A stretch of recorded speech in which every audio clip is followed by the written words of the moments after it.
है ना। तो मानस रोगों में दो ही डिसीज ज़्यादा आती है लिखने के लिए, मतलब फुल क्वेश्चन में एक उन्माद आता है, एक आपका अपस्मार आता है। और पेशेंट के रूप में आपके पास अपस्मार के काफ़ी पेशेंट आते हैं, ये मैं पहले ही बता दूं। और अपस्मार के केस में प्रॉब्लम है कि बच्चे तक इसके पेशेंट्स रहते हैं, तो इस तरह की चीज़ें होती हैं। 1 मिनट रुक जाओ आप लोग, फिर से वो करना पड़ेगा मेरे पास, शायद इसका पड़ा नहीं है क्या। आप लोग 1 मिनट वेट करो, फिर से ज्वाइन करते हैं, तब तक मैं इसकी टिक क्लिक करके डाल देती हूँ। ये आप लोग को मैं ऐसे ही बता दूँ क्योंकि स्क्रीन में मेरे पास कुछ और पड़ा हुआ है। चलो छोड़ो।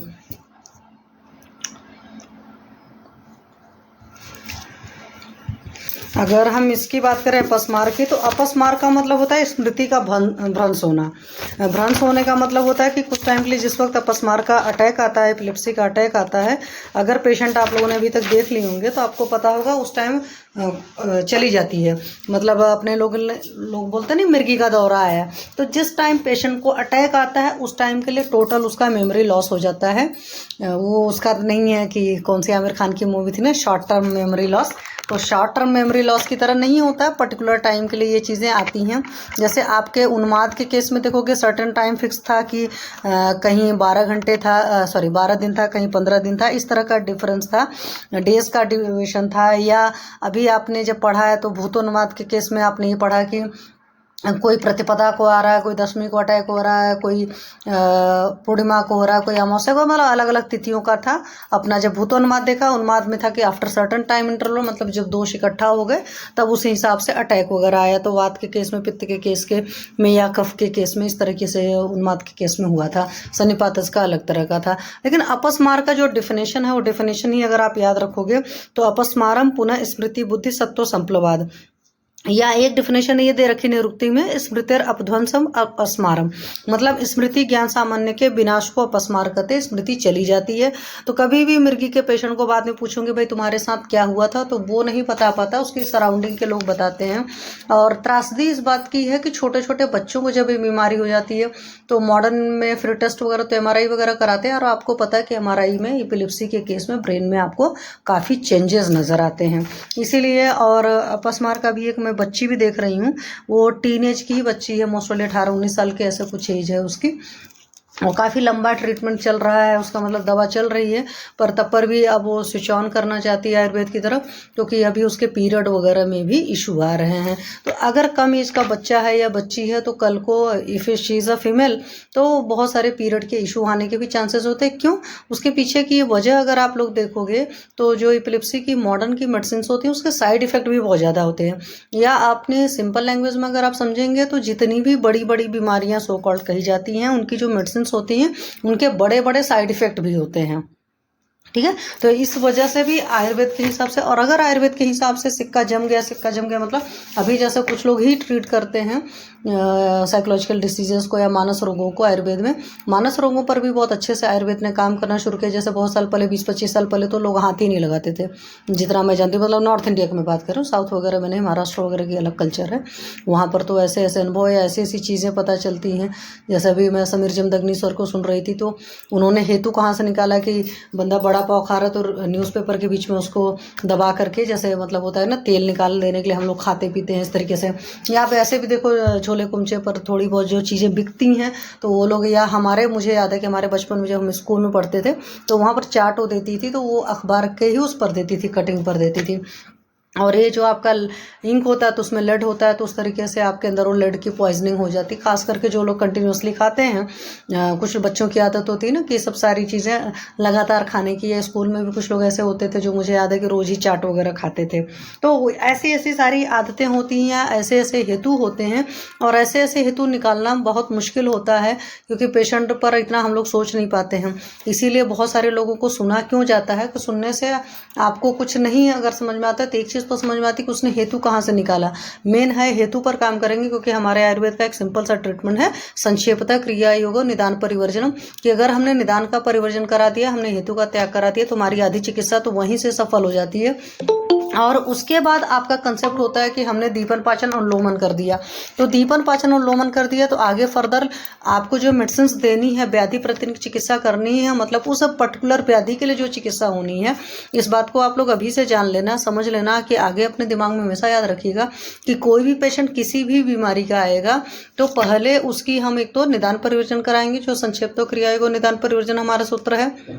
दूसरा हम दीपन पाचन लोमन कराएंगे, मतलब पाचनगत विकृति जो है हम उसको ठीक कराएंगे। तो पुराने जो वैद्य थे उसको सिर्फ पाचनगत विकृति कहते थे, तो उससे हम लोग समझ नहीं पाते थे। आज की डेट में हमें बहुत अच्छे से कंसेप्ट पता है कि दीपन पाचन लोमन अकॉर्डिंग टू उसकी प्रकृति या अकॉर्डिंग टू उसकी जो हमें ज़रूरत होगी पेशेंट की कंडीशन के हिसाब से हम डिसाइड करके देंगे। और जब एक बार को अग्नि ठीक ठाक आ जाएगी तो उसके बाद ही हम उस व्याधि की पर्टिकुलर क्या मेडिसिन है वो चलाएंगे। क्यों, कई बार होता है कि हम बहुत महंगी महंगी दवाएं चलाते हैं या रस औषधियाँ चलाते हैं या गोल्ड की औषधियाँ चलाते हैं, वो सब सारी कॉस्टली औषधि होती है और हम क्या करते हैं पेशेंट को शुरुआत में ही चला देते हैं, तो उससे पेशेंट का इकोनॉमिकल लॉस होता है और कई बार उन मेडिसिन का वो इफेक्ट नहीं आ पाता है जो इफेक्ट आना चाहिए। पहली बात तो ये है। दूसरी बात ऐसा है कि अब इससे कहो कि नहीं बिल्कुल रिजिड हो जाओ, ऐसा कि नहीं हम गोल्ड की चलाएंगे नहीं। कई बार कुछ केसेस ऐसे होते हैं जहां पर हमें कुछ औषधियाँ या गोल्ड की औषधियाँ तुरंत दिखाना पड़ता है, वो इमरजेंसी ट्रीटमेंट होता है। Emergency treatment is different scenario, और हर चीज़ को इमरजेंसी नहीं बना लेनी चाहिए, है ना। तो पेशेंट इसीलिए जब हम लोग पढ़ते थे तो हम लोग रट्टा मारते थे कि युक्ति प्रमाण की बड़ी कीमत है, बड़ी कीमत है, सबको बोलते रहते थे। वो सब नहीं समझ में आता था कि युक्ति प्रमाण की क्या कीमत है। तो अब हमें समझ में आता है कि हाँ, अब आईसीयू वाली कंडीशन है या पेशेंट की कंडीशन काफ़ी ख़राब है, तो उस वक्त अगर हमें तुरंत उसको रिवाइव कराने की ज़रूरत है, तुरंत इम्प्रूवमेंट लाने की ज़रूरत है, तो ऑब्वियस सी बात है कि भाई हम बोलेंगे कि रस औषधियाँ देंगे या गोल्ड की प्रिपरेशन देंगे। जैसे उसका सिंपल एग्जाम्पल मैं आपको दे देती हूँ। मान लीजिए कोई पेशेंट लो बीपी का है, ठीक है, और उसको बहुत ज़्यादा लो हो गया है और घर पर चक्कर वक्कर आ रहा है, तो उस वक्त हम बोलेंगे भाई प्लेन कॉफ़ी दे दो, आप उसको आराम आ जाएगा। नींबू नमक चीनी पानी अभी तुरंत दो, पहले थोड़ा सा रिवाइव कराओ, तब तक हम आते हैं हम और दवाएं देते हैं, है ना। या इसी तरीके से हाई बीपी है तो आपको पता है कि हम तुरंत एक तो नींबू पानी दे देंगे या शुद्ध शेखर वगैरह रखा है तो उसके तुरंत शानदार रिजल्ट आ जाते हैं। या आइस पैकिंग कर देंगे सर पर, मतलब उससे बहुत बढ़िया रिजल्ट आ जाता है। या सिंपल सिर्फ पानी की धारा जो करते हैं, जल धारा से भी आराम आ जाता है। तो जल धारा के लिए जरूरी नहीं कि हमारा पात्र होगा उस तरीके से पेशेंट को लेटाएंगे तभी आराम आएगा, इस तरीके से होता है। हॉट फुट बाथ से रिजल्ट आ जाता है, तल हृदय मर्म स्टिमुलेशन से रिजल्ट आ जाते हैं, बहुत सारी चीज़ें होती हैं। और बहुत बड़ी इमरजेंसी होती है तो उस वक्त डेपिन वगैरह तो आप लोग देते ही हो, मतलब ये सब सारी चीज़ें होती हैं। तो इमरजेंसी टैकल करना एक अलग कंडीशन है। कई बार होता है कि पेशेंट बात करने की भी कंडीशन में नहीं होता, तब कहाँ से हेतु निकाल पाओगे घर वालों से, तो फिर वहाँ पर देखनी पड़ती हैं। फिर थोड़ा सा सेटल डाउन होता है तो फिर पूछते हैं, फिर आपको हेतु नजर आता है कि हाँ भाई गैस बनी हुई है, कॉन्स्टिपेशन रह रहा था या नींद नहीं पूरी हुई है। तो जो भी कंडीशंस होती हैं तो इमरजेंसी का अलग तरीके से ट्रीट की जाती है, और नॉर्मल में जब हम पेशेंट को ट्रीट करते हैं तो एक अलग तरीके से किया जाता है। तो अपना जो नज़रिया है बहुत ज़्यादा ब्रॉड रखना चाहिए। और ब्रॉड रखने के लिए ज़रूरी क्या होता है ना, कि सिर्फ शास्त्र का अध्ययन करना ज़रूरी नहीं होता है। जो पुराने प्रैक्टिशनर वगैरह होते हैं, आज की डेट में आप लोग बहुत लकी हो कि आप लोग के लिए यूट्यूब पर सब कुछ अवेलेबल है। बहुत सारे लोग हैं जिन्होंने अपने अपने एक्सपीरियंस डाले हैं, या बहुत सारे आजकल बिफोर लॉकडाउन भी बहुत काफ़ी सेमिनार होते थे, बट अभी जो है इस तरह के सेमिनार वगैरह ज़्यादा हो रहे हैं। लोग अपने एक्सपीरियंस शेयर कर रहे हैं, किसके कहाँ से एक्सपीरियंस है, मतलब किसने किस चीज़ को यूज़ किया। एक ही दवा से 50 बीमारियों में भी ठीक हो सकता है। तो वो उनके एक्सपीरियंस सुनने से क्या होता है कि जब हम दवा देने चलते तो हमारे दिमाग में रहता है कि इन्होंने ये यूज़ किया था, पर्टिकुलर सेम टाइप की कंडीशन थी या सिमिलर हेतु वगैरह थे, तो रिजल्ट आया तो मैं भी यूज़ करके देखूँ। तो जैसे आपका यही सिंपल सी बात है, मंडूर बटक की मैं बात करूँ तो हम लोग एनीमिया के केस वगैरह में भी देते हैं, और भी बहुत सारी कंडीशंस हैं, आप वहाँ दे सकते हो। शोथर के केस में भी देते हो, या पुनर्नवा ही है शोथर में भी देते हैं। मूत्रल है, यूरिनरी आउटपुट कभी बढ़ाना है पेशेंट को तो वहाँ पर भी देते हैं। बहुत सारी कंडीशंस होती हैं। 1 मिनट रुकना, पेशेंट को कॉल आ रहा शायद।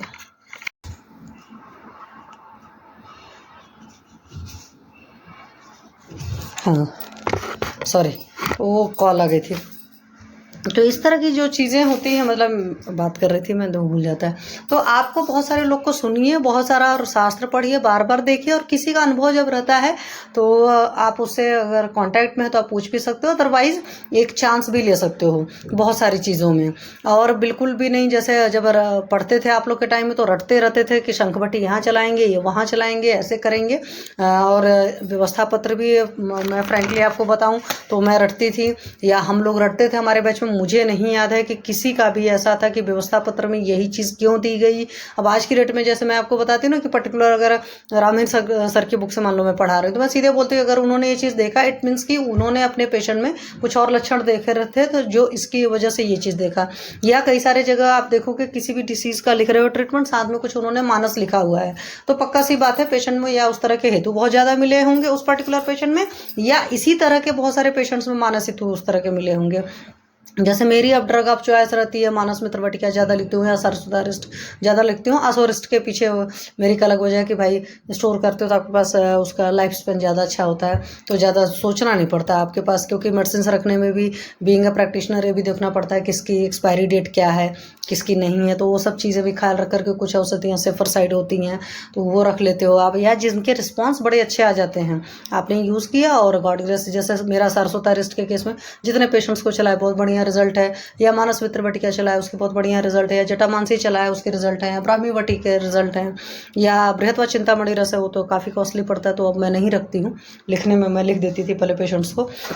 तो इस तरह की बहुत सारी चीज़ें होती हैं। दीपन पाचन लोमन में भी किसी का कहीं पर विश्वास होता है, कहीं पर दीपन पाचन लोमन में इटसेल्फ आप अपने आप से बनाकर भी मेडिसिन देते हो। कुछ चीज़ें बहुत सिंपल होती हैं उनको आप बना भी सकते हो, क्योंकि एज ए प्रैक्टिशनर आपको मेडिसिन बनानी भी चाहिए। ठीक है, तो हम लोग बात कर रहे थे अपस्मार की, तो मैंने यहीं पर कहा कि पेशेंट की हर चीज़ को देखकर डिसाइड करेंगे। और अपस्मार का सिंपल सा मतलब है स्मृति का भ्रंश हो जाना। तो आपकी जो सराउंडिंग है, मतलब पेशेंट की जो सराउंडिंग है उससे पूछकर बहुत सारी चीज़ों का होता है। तो यहाँ पर होता है कि कई बार होता है कि जो एपिलेप्सी होती है उसमें कई सारे टाइप है ना, आप लोग पढ़ोगे एपिसोडिक होता है, प्रॉक्सिमल होता है, स्टैटिकस होता है, मतलब ये कंटिन्यू रहता है, वरना कुछ फ्रैक्शन ऑफ सेकंड्स के लिए भी आता है, कई बार फ्रैक्शन ऑफ मिनट के लिए भी आ सकता है, लेकिन फ्रैक्शन ऑफ सेकंड्स में ही हालत ख़राब हो जाती है। जैसे आपने कुछ लोग को अगर देखा हो तो मुंह से झाग आ गया, बिल्कुल हाथ पैर उल्टे पलटे करने लगे, तो ये सब बहुत सारी चीज़ें हैं जो इसमें हैं। और मैंने आप लोग को भेजा नहीं था, नहीं तो किया तो है, आगे इसी में बात करेंगे। अब निरुक्ति तो मैंने आपको बता दी है कि स्मृतिरपध्वंसम अपस्मारम, अपस्मार का ये है। और जो निदान है जो ऐसे वहाँ पर था कि दुष्ट आहार विहार है, जैसे मैंने आपको बताया था कि लोग बासी उसी खाते हैं, गंदा खाते हैं, सही तरीके से रखा नहीं है, बहुत ज़्यादा स्टोर्ड फूड वगैरह है। तो यहाँ पर भी वही है कि मनो का रज व तम द्वारा विभूत होना, पहले से ही प्रॉब्लम रहेगी बंदे की। लेकिन अब ये है कि जब छोटा बच्चा है 2 ही 3 साल का, तो क्या है उसमें हेतु बहुत नहीं निकाल पाता। जैसे मेरा एक पेशेंट था साउथ का, 4 to 5 ईयर ओल्ड चाइल्ड था, और उसको सिर्फ तेलुगु आती थी बच्चे को, और उसकी मदर को भी हिंदी नहीं आती थी, इंग्लिश में भी शी वॉज नॉट कम्फर्टेबल। तो फिर वहाँ पर हेतु नहीं निकाल पाई थी मैं, हालांकि ट्रीटमेंट स्टार्ट किया था तब तक उनका एलोपैथी में कुछ था, सर्जरी वगैरह उन्होंने कर दिया था बाद में। तो इस तरह की चीज़ें थी। तो इसमें सिंपल इन्होंने दे रखा है हेतु में कि अष्टविधि विशेष आयतन जो है, याद है आपको, प्रकृतिकरण सहयोग राशि देश काल उपयोग संस्था उपयोगिता जो होता है, इनका प्रॉपर इन्होंने पालन नहीं किया हुआ है, और सदवृत्त का पालन किया हुआ है। ये सारी चीज़ें अभी आपने पिछले भी वजहों में देखा है कि कोड ऑफ कंडक्ट जो है, या जो हमारे आचार रसायन है, अगर उनका लोग पालन नहीं करते हैं, विषम शरीर चेष्टा है, छिड़देव वगैरह है, तो ये सारे हेतु हैं। दूसरा मनोभाव में जो है काम क्रोध लोभ मोह हर्ष शोक चिंता ग्लानि, सारे मनोभाव जितने हैं, क्योंकि मनो व स्रोतस की व्याधि है या मानस व्याधि है, तो ऑब्वियस ही बात है कि मनो वाली सारी चीज़ें बहुत ज़्यादा इन्वॉल्व होंगी। तो उनका होगा अवरसत्व, आपने पहले से पढ़ करके रखा होगा कि प्रवरसत्व वालों को इस तरह परेशानी नहीं होती, तो अवरसत्व का पेशेंट होगा, ये सब सारे हैं। और उसके अलावा हमारे जो सुश्रुत जिन्होंने इन्होंने क्या है, इंद्रियार्थों का और कर्मों का अति योग या मिथ्या योग। तो कई बार इस तरह के पीजी एंट्रेंस एग्जामिनेशन क्वेश्चन पूछा जा सकता है कि इस तरह के जो हेतु बताए वो किसने बताए हैं। तो इस तरह के हेतु हमारे सुश्रुत जी ने बताए हैं। अब है क्वेश्चन तो बहुत इजी, लेकिन जिसने बहुत अच्छे से पढ़ा होगा उसको याद होगा, वरना इतना थोड़ी याद रहता है। और पीजी एंट्रेंस एग्जामिनेशन में इसी तरह के क्वेश्चंस पूछे जाते हैं। ठीक है, या आजकल तो बहुत असर्शन रीजन टाइप से भी आते हैं, तो वो सब चीज़ों की जितना प्रैक्टिस करे रहोगे, जैसे पारिक की बुक से ही बहुत ज़्यादा प्रैक्टिस लोग करते हैं, तो वो सब करे रहेंगे आप लोग को अच्छा रहेगा। ठीक है। उसके अलावा विरुद्ध तथा मलिन आहार तो हर जगह पता है किसी को।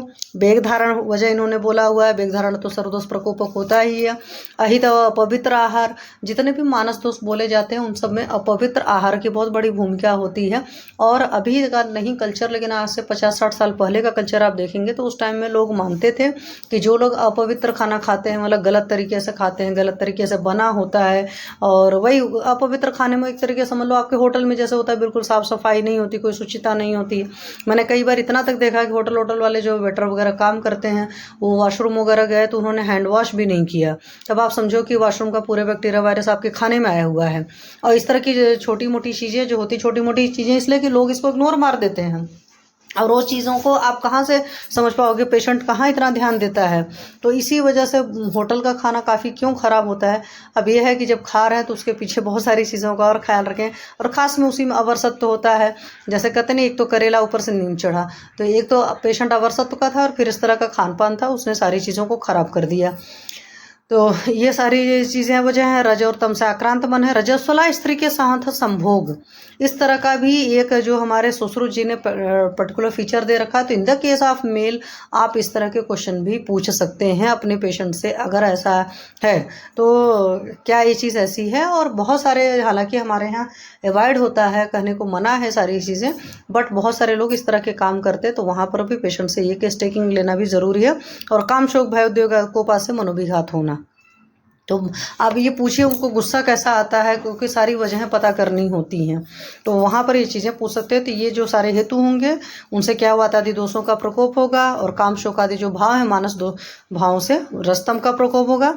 इससे आपका हृदय मस्तिष्क संज्ञावाही स्रोतस स्मृति विनाश और तमह प्रवेश व विभत्स चेष्टा एक तो हो जाएगा, आवेग आएंगे, पसमार वेग आ जाएंगे। मेरे नोन में मेरे एक फ्रेंड है, मतलब उनके ब्रदर को भी है।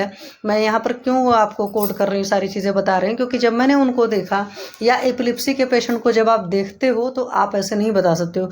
या हमारे कॉलेज के, बनारस कॉलेज के, तर्रा के तो नहीं, एक सीनियर थे, मैंने बाद में सुना उनकी बहुत अच्छी प्रैक्टिस चलती है उसकी, वो खुद एपिलिप्सी के पेशेंट थे। ठीक है, मीन्स एपिलिप्सी का पेशेंट जब अटैक नहीं आता तो आपको बिल्कुल नॉर्मल नज़र आता है। उन्माद वगैरह के पेशेंट थोड़े से सनकी टाइप के हर वक्त नज़र आएंगे, अटैक होगा तो तब की बात अलग है।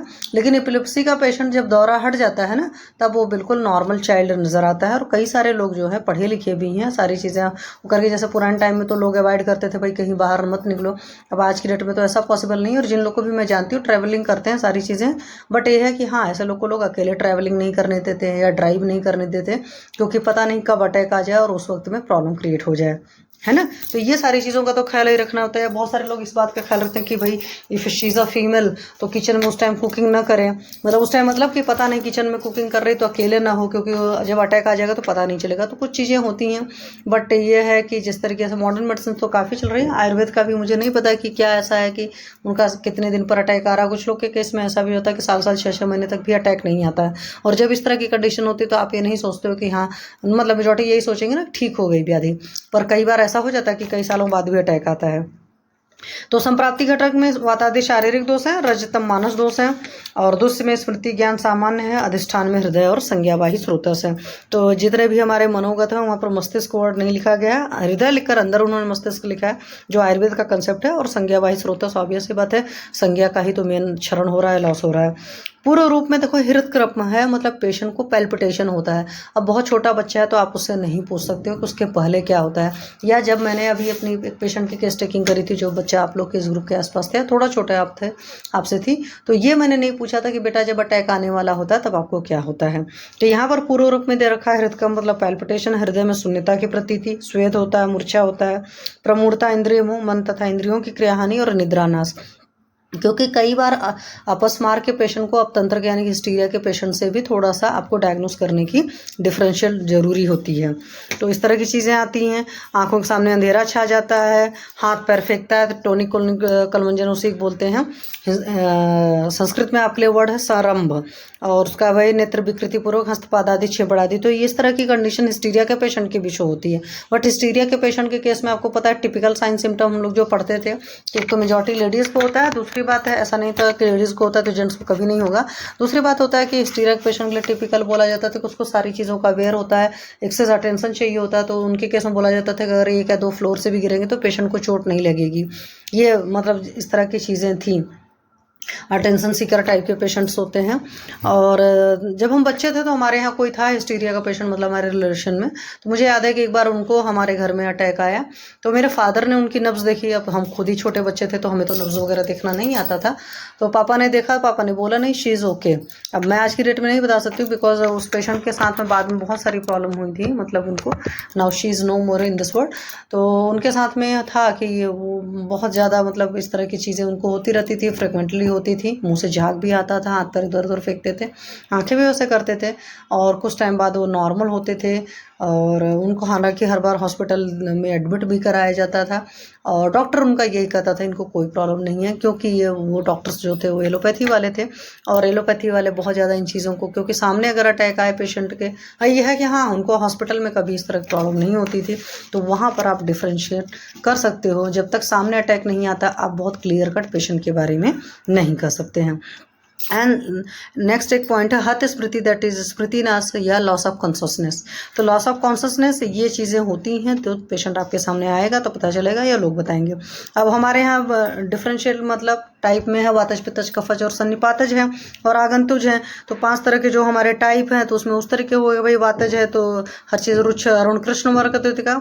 इसमें एक चीज़ है दांतों का किटकिटाना। तो दांतों का किटकिटाना इन्होंने वातज में दे रखा। शरीर में कंपन होगा, मुख से फेन निकलना, जैसे मैंने उस पेशेंट में भी देखा हुआ था।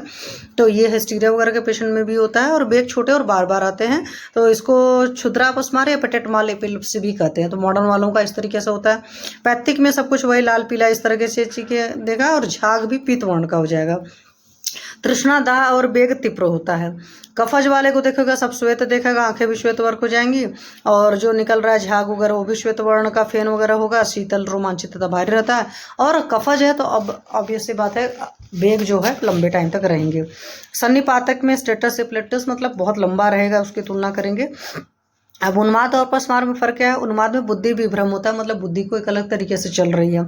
अपस्मार में तात्कालिक बुद्धि नाश हो जाएगा, उस वक्त के लिए बिल्कुल वो सब कुछ भूला गया।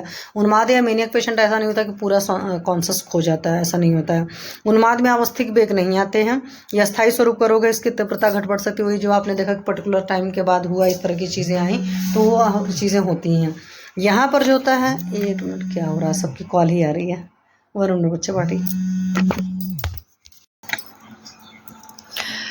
तो ये सारी चीज़ें हैं, मतलब वहाँ पर जो कंडीशंस रहती हैं और इसमें तीव्रता वही होता है। अलग अलग चीज़ें कंडीशंस रहती हैं, कभी कम आएगा कभी ज़्यादा आएगा। हमारे उन्माद के केस में अपस्मार में अवस्थित तथा किंचित काल अवस्था था, पैरोक्सिमल इसको बोलते हैं। मतलब वातिक में 12 दिन था, पैथिक में 15 दिन पर आया, कफज में 1 माह से अन्य निश्चित समय हुआ। किस तरीके से चीज़ें रहती हैं। अपस्मार के बेग का अलग अलग है। वात वाले का बेग बहुत ज़्यादा होगा, पैथिक वाले का कम होगा थोड़ा सा, कफ वाले का बिल्कुल कम होगा। त्रिदोषज जी का पूरा वात के जितना ही बहुत ज़्यादा रहेगा। आवधिक का काल वात के केस में आपको पता घटता बढ़ता रहता है तो उसी तरीके है। पैथिक में थोड़ा कम होगा, कफज वाले में ज़्यादा होगा क्योंकि कफ के अंदर गुरुता होती है, स्थिरता होती है तो वो ज़्यादा रहेगा। उसी तरह त्रिदोषज अपस्मार में भी ज़्यादा रहेगा। आवेग का बल जो है वातज में थोड़ा रहता है, पित्तज में उससे थोड़ा ज़्यादा, कफज बराबर बराबर, बट त्रिदोषज वाले में सबसे ज़्यादा होता है। अपस्मार में जो बेग हेतु होते हैं सारी चीज़ें मैंने आपको बता दी है। चिकित्सा में संशोधन, चूंकि वातिक अपस्मार अगर रहेगा तो पक्का सी बातें करेंगे, बस्ती करेंगे क्योंकि वात की मेन चिकित्सा आपकी बस्ती है। पैथिक में प्राय विरेचन करते हैं क्योंकि पित्त में आपको विरेचन है, आपको मालूम है जब आपने पंचकर्म पढ़ा है तो वमन विरेचन और बस्ती का मतलब वात का बस्ती हो गया, पित्त का विरेचन हो गया और वात के केस कफ के केस में वमन कराते हैं। दूसरी बात ये ऐसा भी होता है कि जैसी जगह होती है जैसी ज़रूरत होती है हिसाब से हम डिसीजन लेते हैं। शिरोधारा आक्रम कराएंगे, शिरोबस्ती करेंगे, नसें कराएंगे। नसें इस वजह से कराना ज़रूरी होता है हर जगह जितने भी मानस रोग होते हैं, क्योंकि ऊर्ध्व जत्रुगत का भी वार है भाई, मनो व स्रोतस का मेनली हम अपने मस्तिष्क को मान लेते हैं कि वहाँ पर ज़्यादा फोकस है। तो ऑब्वियस सी बात है नसें कराएंगे तो नसें का मतलब होता है शिरोविरेचन। तो सर के रास्ते या नासा के रास्ते जब आपने डाला कुछ तो नासा के रास्ते ही तो सारा कचरा निकल जाता है। समय का आश्वासन, सत्तावजय चिकित्सा कराएंगे, प्रॉपर रेस्ट देंगे पेशेंट को, और जो भी तनाव शैथिल्य कर वाले व्यायाम वगैरह होते हैं, योगा आसन वगैरह होते हैं, उनके बहुत शानदार रिजल्ट आते हैं अगर पेशेंट आपके पास टाइमली आ जाता है और उसको ट्रीट करते हैं। और सबसे बड़ी बात है तो दैव कृपा से इस तरह के मरीज ठीक होते हैं। दैव कृपा से इसलिए कि मान लीजिए पेशेंट की कंडीशन ही नहीं है इस तरह की सुनने की, आपके पास आए ही बहुत खराब कंडीशन में, और कई बार पेशेंट खराब कंडीशन में आने के बावजूद अगर उसको ठीक होना तो आप जो जो बातें बोलते हैं ना उन बातों को फॉलो करते जाता है, उसमें बहुत ज़्यादा बुद्धि नहीं लगाता है। वरना कुछ पेशेंट तो होते हैं इतना ज़्यादा बुद्धि लगा लेंगे, कोई बात सुनेंगे नहीं, तो आप उनको ठीक नहीं कर सकते। क्योंकि आढ़ रोगी भिषक वस्यो, 2 वर्ड ये चीज़ हमेशा याद रखना लाइफ में। पहले मैं सोचती थी आढ़ रोगी क्यों कहा गया, वो भी अब समझ में आता है। और भिषक वस्यो मतलब आप जब पेशेंट को दवा दे रहे हैं, आप जो इंस्ट्रक्शन दे रहे हैं उसको फॉलो कर रहा है नहीं कर रहा है। कई पेशेंट अपनी बुद्धि इतनी ज़्यादा कर देते हैं कि आप खुद उनसे इरिटेट हो जाते हो। फिर होता है कि क्यों भाई ऐसे पेशेंट को मैंने लिया। पहले जैसे मैं शुरुआत में देखना शुरू करी थी तो मैं ऑनलाइन में फ़ीस कम लेती थी, क्योंकि मुझे लगता था भाई ऑफलाइन में मैं नब्ज भी देख रही हूँ, पेशेंट की बहुत कुछ कर रही हूँ। फिर मैंने देखा कि ऑनलाइन के जो पेशेंट्स होते हैं इतना दिमाग परेशान करते थे ना, 15 दिन की फ़ीस में वो 1 दिन में 15 बार कॉल करते थे। फिर मैंने कहा नहीं भाई इनकी फ़ीस ठीक से लेनी है, तभी जाकर के थोड़ा सा सुकून रहेगा, कम कॉल करेंगे कम से कम। तो इस तरह के होते हैं बहुत सारी, अपनी बुद्धि बहुत ज़्यादा लगाते हैं, और किसी केस में लगाए ना लगाए अपने ट्रीटमेंट में अपनी बुद्धि लगाते हैं। तो self medication is too much dangerous, ये पेशेंट के दिमाग में डाल देना चाहिए। क्योंकि हकीकत है झेलते झेलते हम लोग को परेशानी होती ना, अपने मन से कुछ कुछ खाएंगे कुछ कुछ पिएंगे तब कुछ नहीं होगा। आप एक दवा बताएंगे तो उसमें अपना ईफेन बट लगाना शुरू करेंगे।